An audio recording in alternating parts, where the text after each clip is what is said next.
Hello friends, myself Akhil this side, and today I'm ready with very important video of those people who are preparing for LLB and LLM.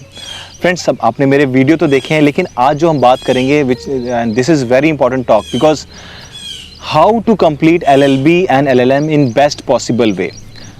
Today I will be taking those questions which I'm getting continuously in my comment section. I'm getting through WhatsApp. So without much ado, I'm going to start. Friend, first question I'm getting maximum time is what to study and how to score good marks. Friends, ऐसा मैंने देखा है कि लोग exam के time पे छोटी छोटी किताबें लेके पढ़ते हैं. Being a lawyer, we should not go for those books. We should recommend books of university or our institute which we are getting. ऐसा होने से हम उस बुक्स की इन डेप्थ स्टडी करते हैं, केस लॉ देखते हैं और उस सब्जेक्ट को हम अपने माइंड में डेवलप करते हैं. और अगर हमें मार्क्स स्कोर करने हैं तो उसके लिए हमारा कंटेंट अच्छा हो जाता है. तो हम पहले तो अच्छी बुक्स पढ़ें, यूनिवर्सिटी की बुक्स पढ़ें और अपनी एक शॉर्ट नोट्स तैयार करते रहें.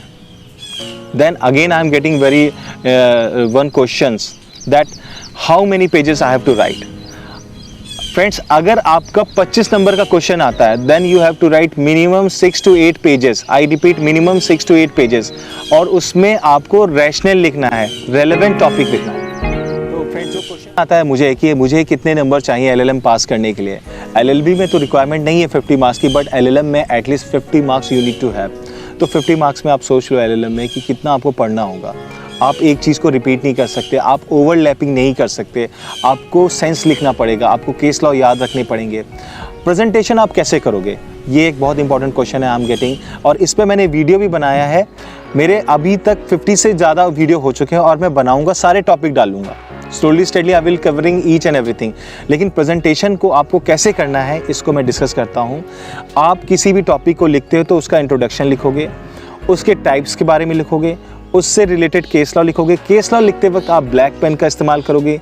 अगर केस लॉ नहीं मालूम है तो as per the decided case by the apex court, तो इसको आप लिख सकते हो. Few case law you need to remember, like Keshavananda Bharati आपको याद रखना है. इलेक्शन के जो इंदिरा गांधी जी का हुआ था वो आपको याद रखना है. एनवायरनमेंट का क्वेश्चन आप अटेंड कर रहे हो तो MC Mehta case, MC Mehta ji तो he is a godfather for the environment. फिर इस केशवानंद भारती मैंने बताया.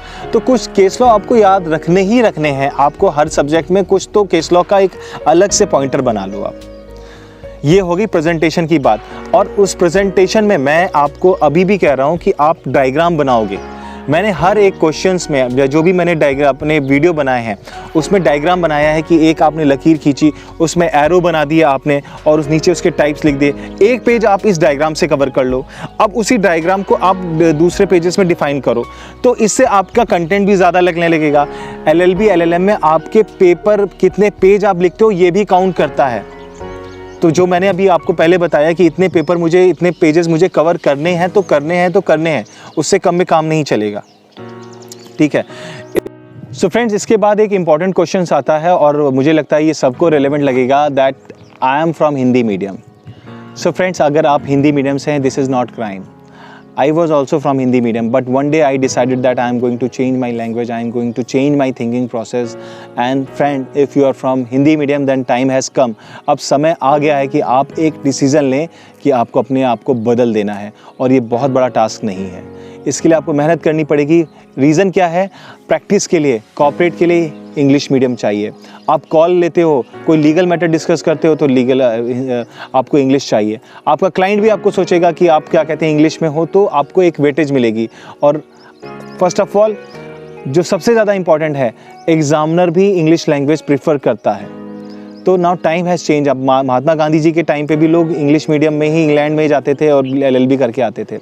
If I can do, I am from Hindi medium up to 12th standard I was in Hindi medium. Then there after I change my language. It was difficult but not impossible. Believe me, आप इस stage में आ गए हो कि आप concept समझ लेते हो और आप 15 दिन कोशिश करो. अगर आपको कोई डिफ़िकल्ट वर्ड आता है तो आप उसी बुक में ऊपर के मार्जिन में या नीचे के मार्जिन में, फर्स्ट पेज में, लास्ट पेज में लिखो. कुछ वर्ड बार बार रिपीट होते हैं, आपके 100 वर्ड कलेक्ट हो जाएंगे. बार बार आप पढ़ोगे, बार बार उन वर्ड्स को देखोगे तो आपकी नॉलेज उस वर्ड्स को लेके कंप्लीट हो जाएगी. और same thing you will reflect in your exam. तो आपके लिए इंग्लिश बहुत ज़रूरी है. अगर किसी को इंग्लिश का फियर है, so I have one more suggestion that I have made several video on vocabulary and for improvement of English I have few suggestion for you. कुछ चीज़ें मैं आपको कहूँगा, आपको माननी पड़ेंगी. आप डेली 5 से 10 मिनट लाउड वॉइस में न्यूज़पेपर पढ़ें. मैंने बहुत से वीडियो बनवाए हैं और इसको आपको नीचे डिस्क्रिप्शन मिल जाएगा इस वीडियो के. आप डेली 5 वोकैबुलरी अपने वर्ड्स अपने वोकैबुलरी के इम्प्रूव करो. आप डेली लाउडली अगर न्यूज़पेपर पढ़ते हो या कोई आर्टिकल पढ़ते हो तो उससे भी आपको फ़ायदा मिलेगा. एंड सेकेंड, मेन प्रॉब्लम जो इंग्लिश की होती है कि हम सोचते हिंदी में, लिखते इंग्लिश में. So you need to transform your thinking कि मैं इंग्लिश में ही सोचूं. जब इंग्लिश में ही सोचूंगा तो बाहर भी वही आउटपुट आएगा. तो इस पर हमें काम करना होगा. उसके बाद फ्रेंड्स, हमारा जो इम्पोर्टेंट क्वेश्चन है प्रोजेक्ट फाइल, डिसर्टेशन. बहुत से लोगों की LLB LLM इसी वजह से रुक जाती है कि उनके प्रोजेक्ट ही नहीं बने होते हैं. तो इस केस के लिए हमें एक सिंसियर अप्रोच रखनी होगी. Nowadays we have Google. So Google से हमें कंटेंट मिल सकता है. LLM में मेरा एक मेंटर है, मैंने उनसे अप्रूव करवाया और उसके बाद डिसर्टेशन बनाया.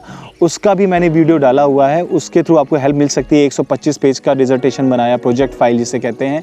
और इसकी फाइलिंग, इसकी कवरिंग ब्लैक पेपर की होती है, गत्ता मोटा होता है, उस पर आपका नाम, यूनिवर्सिटी, टॉपिक होता है, बिब्लियोग्राफी, बाकायदा सारी चीज़ें एक्सप्लेन की हैं. आप वहाँ से आप देख सकते हो. And if possible I will be sharing that which kind of project file I have made, I will share with you, so don't worry, I am there to help you out. उसके बाद एक friends, बहुत बार question आता है मुझे कि B sheet मिलती है कि नहीं मिलती है. फ्रेंड्स, LLB में तो मुझे नहीं मिली. 30 से 32 पेज की होती है और एग्जामिनर को लगता है कि इतना सफिशिएंट है आपको अपने आप को डिस्क्राइब करने के लिए, और LLM में भी नहीं मिलती है. तो बी शीट का अपना ख्याल निकाल दें और उसी पेजेस में आपको 10 पेज, 5 पेज, 8 पेज में ही अपने आप को एक्सप्रेस करें. LLB में भी बी शीट नहीं है और LLM में भी तो मुझे तो कुरुक्षेत्र यूनिवर्सिटी वालों ने नहीं दी आपको. और बिलीव मी, वही भरना मुश्किल हो जाता है, वही भरने में बहुत दिक्कत हो जाती है. एंड फ्रेंड्स, जो लास्ट मैसेज है मैं देना चाहता हूँ, अपने दिल से दे रहा हूँ, as a friend, as a teacher, as a brother मैं दे रहा हूँ. Consequences of failure. क्या कॉन्सिक्वेंसेस है अगर आप फेल हो गए? फ्रेंड्स, आपको फिर से फीस देनी पड़ेगी. जो आप पहले एग्ज़ाम क्लियर कर सकते थे, आपका मनी लॉस हुआ, आपका टाइम लॉस हुआ. And LLB and LLM is a stage where you are getting married, where you have to attend many function, where you have to attend the cases of your client, where you have to deliver in your office. आपको office में अपने boss को भी काम करके देना है.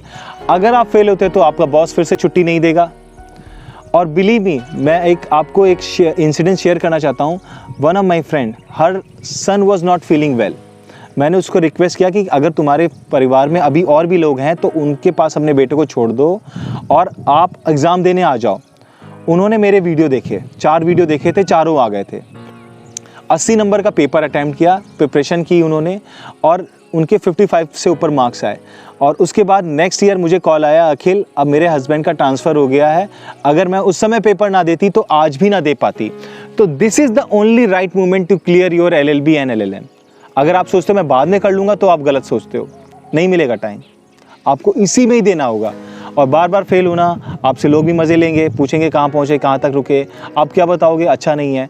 अगर कुछ ऐसा आप कर रहे हो कि जो इससे भी इम्पॉर्टेंट है तो आई डोंट थिंक. बट अगर आप ऐसा नहीं कर रहे हो कि कुछ आपका कैरियर का स्ट्रांग हो रहा है, आप बस अपने लेजीनेस की वजह से, आपकी अपने स्लैकनेस की वजह से, ऐसी अप्रोच की वजह से आप अपने LLB या LLM को हैम्पर कर रहे हो, तो दिस इज़ नॉट एक्सेप्टेबल. आपको इस बार ही क्लियर करना होगा. आपको इन सब चीज़ों को, अपने सोशल मीडिया को कम करिए, आप डेली टाइम दीजिए. कुछ आपको ऐसा स्लॉट देना ही होगा कि this is my time, this is for my LLB और LLM, तभी हो पाएगा. Friends, in last I would like to make one humble request कि अगर ये वीडियो आपको अच्छा लगा है, अगर आपको लगता है कि इस वीडियो से आपको बहुत कुछ सीखने को मिला है और कुछ कमियों को मैंने उजागर किया है, तो आप इसे लाइक करें, सब्सक्राइब करें, और वो सभी आपके friends, those people who are pursuing LLB and LLM, kindly circulate this video to those people. With this, I would like to conclude. Bye bye, take care, Akhil this side.